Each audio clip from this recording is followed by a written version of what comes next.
This is a reading from the poem of the Man God by Maria Valtorta, Volume 1, Episode 133. Jesus leaves the Clearwater and goes towards Bethany, 18th of March, 1945.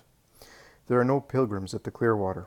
It is a strange sensation to see the place without any people stopping there for the night, or taking their meals on the threshing floor, or under the shed. Everything is clean and tidy today, without any of the traces that crowds usually leave. The disciples spend their time in manual work. Some make work, fish traps. Some dig out the ground to make drains for the rainwater, and thus prevent it from stagnating on the threshing floor. Jesus is standing in the middle of a meadow, crumbling bread for some sparrows. There is not a soul, as far as the eye can see, notwithstanding the clear day. Andrew, who is coming back from an errand, goes towards Jesus and says, "Peace to you, Master." "And to you, Andrew. Come here with me for a moment. You can stay here near these little birds. You are like them. See, when they know that who goes near them loves them, they are no longer afraid. See how confident, safe, and happy they are? Before they were almost near my feet. Now that you are here, they are on the lookout. But look, there is a bolder sparrow which is coming forwards. It has realized that there is no danger, and the others are following it. See how they eat to their fill? Is it not the same with us, the children of the Father? He sates us with his love, and when we are sure that we are loved and are asked to be his friends, why should we be afraid of him or of ourselves? His friendship must make us bold also with men. Believe me, only a criminal must be afraid of his fellow creature, not a just man like you." Andrew blushes but does not say anything. Jesus draws him to himself and, smiling, says to him, "You and Simon should be put into one crucible to be melted and formed again. You would both then be perfect. And yet, if I told you that although you are so different now, you will be perfectly identical to Peter at the end of your mission, would you believe me? If you say so, it must be certain. I will not even ask how that may happen, because everything you say is true. And I will be happy to be like my brother Simon, because he is just and makes you happy. Simon is clever, and I am so happy that he is clever. He is also brave and strong, but also the others. And you are not? Oh, you're the only one who can be satisfied with me. And I am the only one who to realize that you work noiselessly, but more deeply than the others, because amongst the 12 disciples there are some who make as much noise as the work they do. There are some who make much more noise than the work they do, and there are some who do nothing but work. A humble, active, ignored work. The others may think that they do nothing, but he who sees knows. There are such differences because you are not yet perfect, and there will always be such differences amongst future disciples, also amongst those who will come after you, until the angel will thunder, time no longer exists.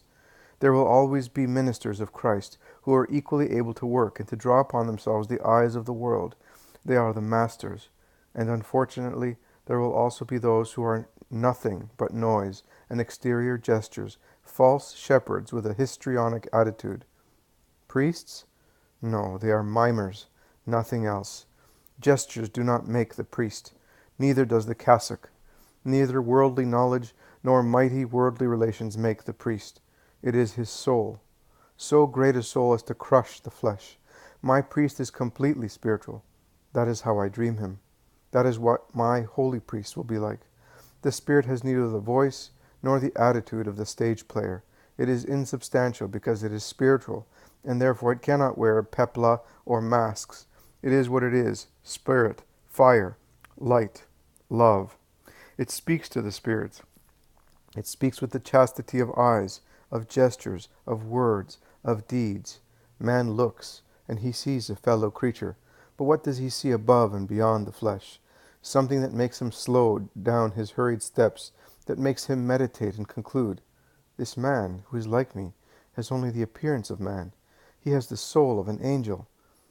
If he is a misbeliever, he concludes, "Because of him I believe that there is a God and a heaven." And if he is lustful, he says, "This fellow creature of mine has heavenly eyes. I will restrain my sensuality, so that I may not desecrate them." And if he is a miser, he decides, "Because of the instance of this man, who is not attached to riches, I will stop being a miser." And if he is a man quick to anger, or a cruel fellow, in front of a gentle person, he will become more quiet and calm. That is what a holy priest will be able to do. And believe me, amongst the holy priests there will always be some ready to die for the love of God and of their neighbor. And they will do it so quietly, after practicing perfection throughout their lives, also very quietly, that the world will not even notice them. But if the whole world does not become utter lewdness and idolatry, it will be through those heroes of silence and loyal activity, and their smiles will be like yours, pure and timid, because there will always be some Andrews. They will exist through the grace of God and for the fortune of the world. I did not think I deserved such words. I had done nothing to provoke them. You helped me to attract a heart to God, and it is the second one that you have led towards the light. Oh, why did she speak? She had promised. No one has spoken, but I know. When your tired companions rest, there are 3 sleepless people at the Clearwater. The apostle of the silent active love for his brother sinners, the creature urged by her soul towards salvation, and the Savior, who prays and keeps watch, who waits and hopes. My hope, that a soul may find salvation. Thank you, Andrew. Continue like that, and be blessed for it. Oh, Master, do not say anything to the others. When I am alone with a person, speaking to a leprous woman on a deserted beach, or speaking here to a woman whose face I do not see, I am still capable of doing very little. But if the others, and above all Simon, know about it, and they want to come, then I am not able to do anything at all. You must not come either. I am shy of speaking before you. I will not come. Jesus will not come, but the Spirit of God has always been with you. Let us go home. They are calling us for our meal. And it all ends between Jesus and his gentle disciple. They are still eating, and they have already lit the lamp. Because night falls very rapidly, and because of the bitterly cold wind, it is advisable to keep the door closed, when someone knocks at the door, and John's gay voice is heard. Welcome! You were quick. What is the news? You are heavily laden. They are all speaking at the same time, helping the 3 to take off the very heavy bags which they are carrying on their backs. Slowly, let us say hello to the Master. Just a moment. There's a bright, homely excitement due to the joy of being all together. I greet you, my friends. God gave you good weather. Yes, Master, but not good news. I foresaw that, says the Iscariot. What's the matter? What happened? Their curiosity is aroused. Let them have some refreshment first, says Jesus. No, Master, we will give you and the others what we have first. And the first thing, John, give the letter. Simon has it. I was afraid of spoiling it in my bag. The zealot, who has been struggling so far with Thomas, who wanted to serve him with water for his tired feet, comes forward saying, I have it here in my belt purse. And he opens a pocket inside his wide red leather belt and pulls out a roll which has now been flattened out. It's from your mother. When we were near Bethany, we met Jonathan, who was going to Lazarus' house with the letter, and many other things. Jonathan is going to Jerusalem because Chusa is putting his house in order. Herod is perhaps going to Tiberias, and Chusa does not want his wife to stay with Herodias, explains the Iscariot, while Jesus undoes the knots of the rolls and unrolls it. The apostles whisper while Jesus reads the words of his mother, smiling blissfully. Listen, he then says, there is also something for the Galileans, my mother writes. To Jesus, my gentle Son and Lord, peace and blessing. Jonathan, a servant of the Lord, has brought me kind presents from Johanna, who asks her Savior to bless her, her husband, and the whole household. Jonathan tells me that he has been instructed by Chusa to go to Jerusalem to open his house in Zion. I bless the Lord for that, because I can thus let you have my words and blessings. Also, Mary of Alphaeus and Salome send their love and blessings to their sons. And since Jonathan has been extremely kind, there are also the regards of Peter's wife to her faraway husband, and also the relatives of Philip and Nathanael send their kind regards. All your women, O dear, faraway men, have worked with needles, looms, or in the kitchen gardens, and are sending you clothes for the winter months, and sweet honey, reminding you to take it with hot water in the damp evenings. Take care of yourselves. That is what your mothers and wives have told me, and I am telling you. Also, my son, we have not sacrificed ourselves for nothing, believe us. Enjoy the humble gifts that we, the disciples of Christ's disciples, are offering to the servants of the Lord, and give us only the joy of hearing that you are all well.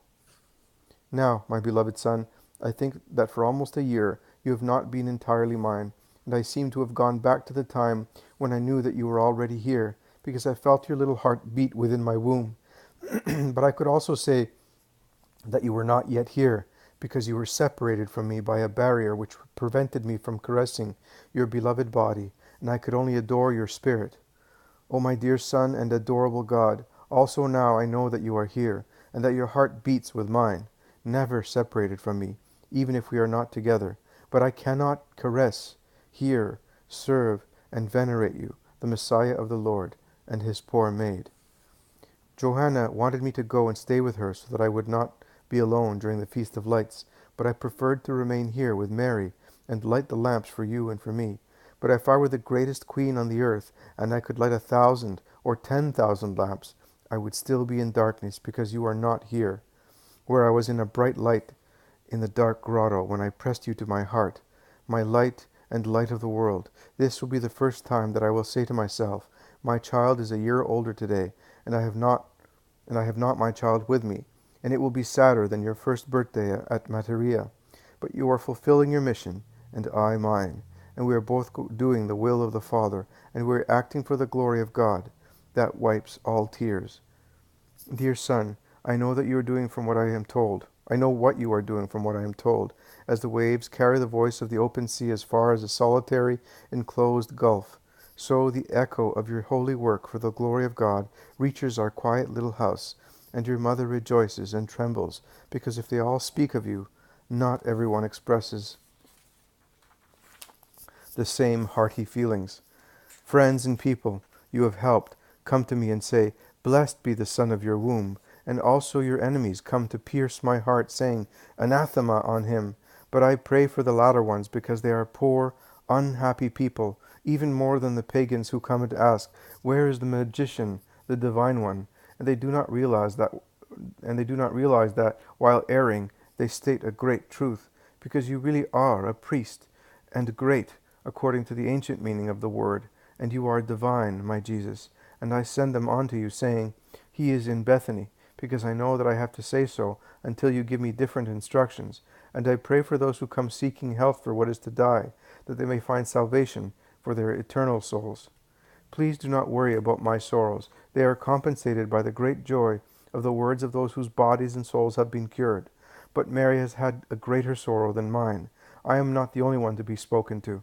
Joseph of Alphaeus wants you to know that in one of his recent business trips to Jerusalem, he was stopped and threatened because of you.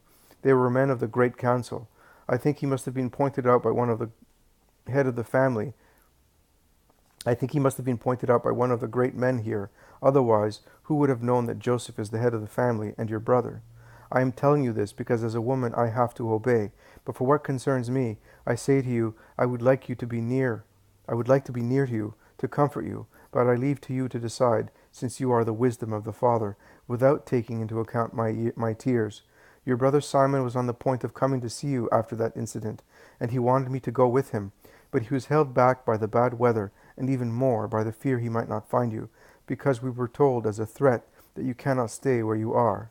Son, my adored and holy son, I am keeping my arms raised as Moses did on the hilltop, praying for you in your battle against the enemies of God, and yours, my Jesus, whom the world does not love. Leah of Isaac died here, and I was very sorry because she was always a good friend of mine. But my greatest sorrow is that you are far away and not loved by people. I bless you, my son, and as I give you peace and blessing, I ask you to give yours to your mother. These impudent fellows reach even that house, shouts Peter, and Judas Thaddeus exclaims, Joseph might have kept the news to himself, but I am sure he was dying to let people know.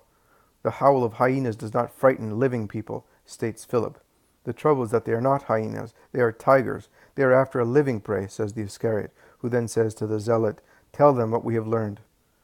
Yes, master, Judas was right in being afraid. We went to see Joseph of Arimathea and Lazarus, and we went there as well-known friends of yours. Then Judas and I, as if we were very old friends, went to see some of his friends in Zion, and Joseph and Lazarus tell you to go away from here at once during these feast days. Don't insist, master. It is for your own good. Judas's friends then said, be careful. They have already decided to come and catch him, so that they may accuse him during these feast days when there is no people. Let him retire for some time, and thus disappoint those vipers. Doris's death has roused their poison and their fear, because they are afraid besides being full of hatred, and fear causes them to see what does not exist, and hatred makes them lie. They know everything about us. It's a hideous situation, and they distort and exaggerate everything. And when they think that there is not enough to curse us, then they start inventing. They make me feel sick and discouraged. I feel like going into exile, like going, I don't know, far away, away from Israel, which is nothing but sin. The Iscariot is depressed. Judas, Judas, a woman to bear a child to the world carries it for 9 lunations. Do you want to be quicker in giving the world the knowledge of God? Not 9, but thousands of lunations will be required. And as at each lunation the moon waxes and then wanes, appearing to us as a new moon, then as a full moon, then as a waning moon, so in the world there will always be growing, full and decreasing phases of religion. But even when religion will seem to be dead, it will be alive, exactly as the moon is still there also when she seems to have disappeared. And those who have worked at this religion will have full merits, even if only a tiny minority of faithful souls will be left on the earth. Cheer up. Do not be easily roused in triumph or easily depressed in defeat. But let us go away. We are not yet strong enough, and we feel that in front of the Sanhedrin we would be afraid. At least I would. I don't know about the others, but I don't think it would be wise to try. Our hearts are not like the hearts of the 3 young men at Nebuchadnezzar's court. Yes, Master, it is better. It's wise. Judas is right. You see that also your mother and relatives, and Lazarus and Joseph. We should not let them come at all. Jesus stretches out his arms and says, Let it be done as you wish, but later we will come back here. You have seen how many people come. I will not force your souls or put them to the test. In fact, I feel that they are not yet ready. But let us see the work of the women. But while everybody with bright eyes and a joyful voice pulls out from the haversacks the parcels containing clothes, sandals, and the foodstuffs sent by the mothers and wives, and they all endeavor to get Jesus interested in admiring so many good things, he remains sad and self-absorbed. He reads his mother's letter over and over again. Taking with him a small lamp, he has withdrawn to the farthest corner from the table, on which the clothes, apples, small jars of honey, small cheeses are, and shading his eyes with a hand, he seems to be meditating, but he is suffering. Look, Master, what a lovely tunic and mantle with hood my wife, poor woman, has made for me. I wonder how much she has worked on them, because she is not so skilled as your mother, says Peter, who is overjoyed while holding his treasure in his arms. Lovely, yes, they are lovely. She is a clever wife, says Jesus kindly, but his thoughts are far from the article shown to him. Our mother has made 2 tunics for us with thick woven cloth. Poor mother, do you like them, Jesus? They are a lovely shade, aren't they? Says James of Zebedee. Really beautiful, James. It will suit you. Look, I bet these belts were made by your mother. Only she can embroider like that. And I say that this double veil to protect us from sunshine was also made by Mary. It is like yours. The tunic is not. Mother certainly wove it. Poor mother. After all the tears she shed last summer, she cannot see very well, and often breaks the thread. What a dear. And Judas of Alphaeus kisses the dark, red, heavy tunic. You are not very cheerful, Master, remarks Bartholomew at last. You are not even looking at the things which were sent to you. He cannot be, points out Simon Zealot. I am thinking. Well, make the parcels up again. Sort everything out. It is not the time to be caught, and we shall not be caught. At dead of night, in the moonlight, we will go towards Doko, and then to Bethany. Why to Doko? Because there is a dying woman there who is waiting to be cured by me. Are we not calling at the steward's? No, Andrew, we are not calling anywhere, so no one will have to tell lies, saying that they do not know where we are. If you are anxious not to be persecuted, I am anxious not to cause trouble to Lazarus. But Lazarus is waiting for you, and we are going to him. Or rather, Simon, will you give me hospitality in the house of your old servant? With pleasure, Master. You know everything now. I can therefore say to you, on behalf of Lazarus, of myself, and of him who lives in the house, it is yours. Let us go. Hurry up, so that we may be at Bethany before the Sabbath. And while they all scatter with lamps to do what is necessary for the sudden departure, Jesus is left alone. Andrew comes back in. He goes near Jesus and asks, What about that woman? I am sorry to leave her now that she was about to come. It is wise. You saw that Go and tell her that we will be coming back after some time, and that in the meantime she should remember your words." "Your words, Lord. I only repeated yours." "Go, hurry up, and do not let anybody see you. Truly, in this world of bad people, those who are innocent must look like wicked people." Everything ends on this great truth.